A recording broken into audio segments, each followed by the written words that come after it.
Welcome to Study Loop.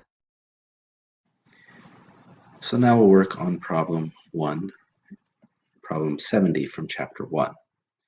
This problem we're asked to say if the use of significant figures in each of the following statements is appropriate.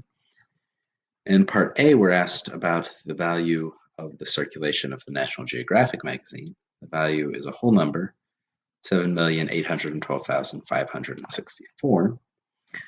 So this is an appropriate use of significant figures because they're measuring an exact number, and because it's a whole number, the precision is correct. They did measure each of the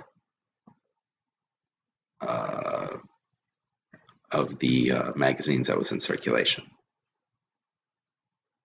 So the precision is correct. The second part here, part B, is related to population. It says on July 1st, 2005, the population of Cook County, Illinois was 5,303,683.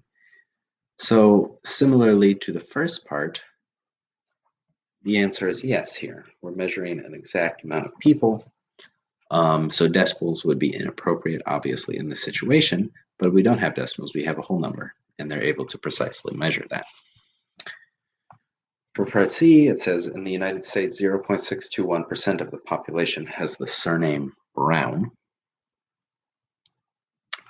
So this is also correct. Many times we show the decimal percentage only to 2 decimal places. However, when you have a very large denominator, which the population of the United States is some 100 million or several hundred million, then we can, since it's so large, we can have multiple decimal places at 4%. So that's correct. And then for part D, we're told that you calculate your grade point average to be 3.87562. So here we're counting our grade point average to be 3.5 decimal places. This is not correct because grade point average, or GPA, is not reported that many decimal places. So if you get an A, you have a 4.0. If you get a B, 3.0. So the grade point average for the letter grade, or the plus or minus, is 1 or 2 digits at the most. So since we're dealing with 1 or 2 decimal places, we cannot calculate a grade point average to be accurate to 5 decimal places.